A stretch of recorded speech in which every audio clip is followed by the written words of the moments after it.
The Puzzle Palace of Peril.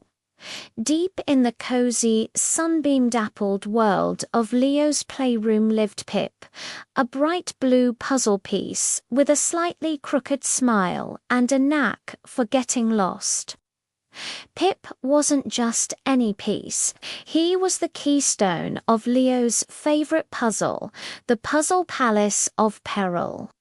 It showed a magnificent rainbow-colored castle guarded by a friendly dragon named Sparkle.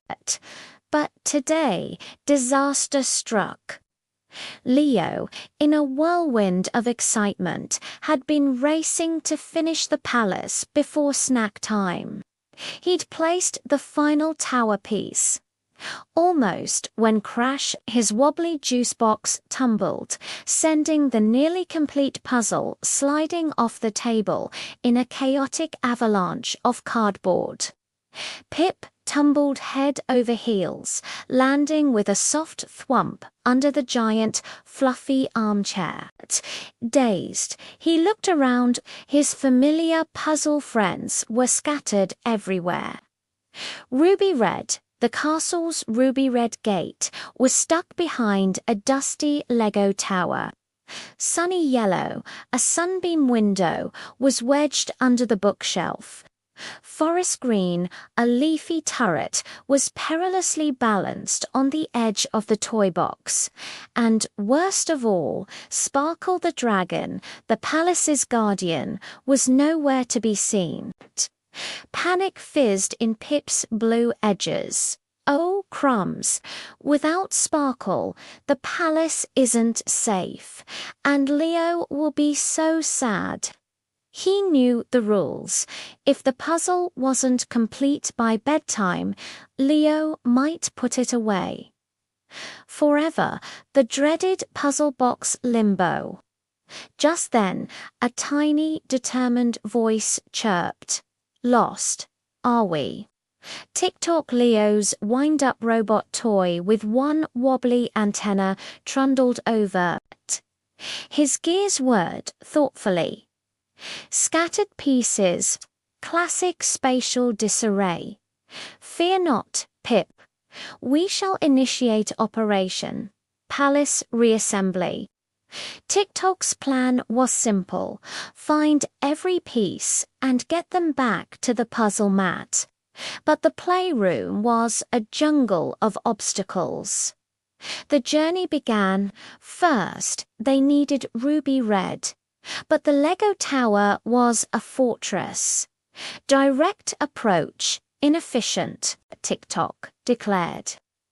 Pip spotted Leo's discarded marble run nearby. What if we roll a marble here? He suggested, nudging a shiny blue orb. Tick-Tock's eyes, well, his single light brightened. Calculated trajectory, execute. Pip gave the marble a gentle push. Clack, clack, clack. It zipped down the run, bumped a loose Lego brick, which toppled, and gently nudged Ruby Red free. Success, chirped Tick-Tock next, Sunny Yellow under the bookshelf. Too low for Tick-Tock's wheels, too far for Pip to reach. Pip noticed Leo's long, bendy straw. Tick-Tock, can you blow really hard? Tick-Tock puffed out his tiny chest. Pneumatic propulsion engaged. He blew with all his might down the straw. P-F-F-F-F-F-T. A gust of air fluttered Sunny Yellow just enough for Pip to grab her edge. Hooray! Sunny Yellow beamed. Forest Green on the toy box edge was trickier. One sneeze, and he'd vanish into the abyss of stuffed animals. Pip had an idea. He remembered Leo's favorite trick, using a ruler as a bridge. But the ruler was across the room. Distraction protocol, Tick-Tock announced. He zoomed towards Leo's giggling, wind-up chicken, making it cluck wildly. While the chicken distracted them, Pip scrambled onto Tick-Tock's back.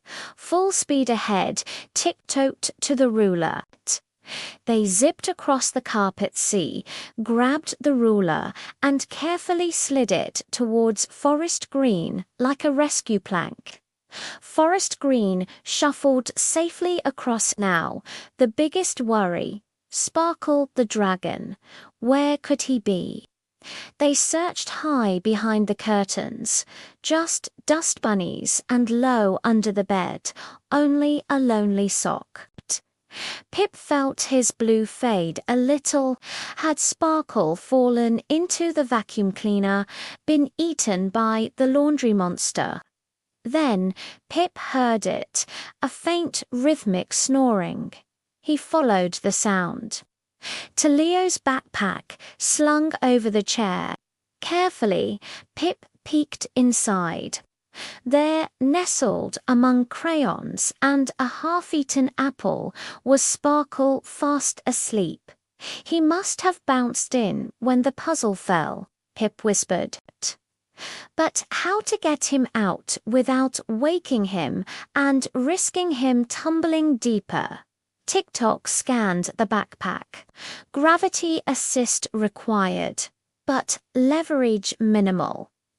Pip looked at the apple core. An idea sparked. He nudged the core towards the backpack's open zipper. It rolled, bumped Sparkle's tail, and the gentle nudge made Sparkle shift, sliding slowly down the slope of the backpack lining, right towards the opening. Pip caught him just as he tumbled out. Pip breathed. Sparkle blinked his sleepy cardboard eyes. Pip, did we? Back at the puzzle mat, the reunion was joyful. Ruby Red clicked into place with a satisfying snick. Sunny Yellow warmed the window. Forest Green crowned the turret.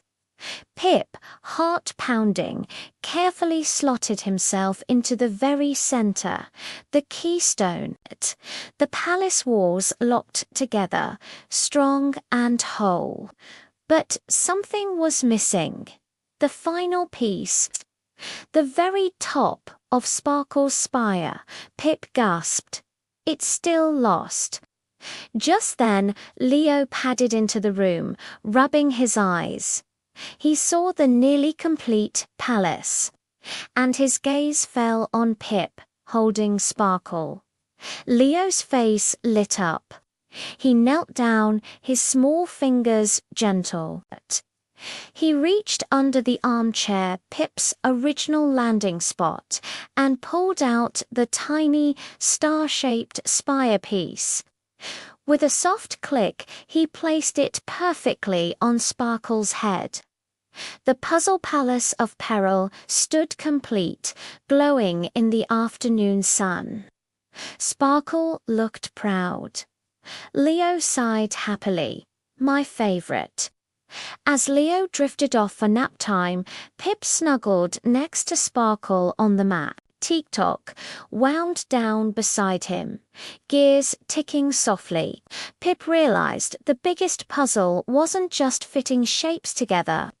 It was about friends. The clever robot, the brave gate, the sunny window, the steady turret, and even the sleepy dragon. Together, using their unique shapes and smarts, they'd solved the greatest challenge of all, getting home. And in Leo's world, every piece, no matter how small or crooked, had its perfect place. The palace wasn't just safe, it was loved. And that, Pip thought, clicking softly against Sparkle, was the best puzzle solution ever.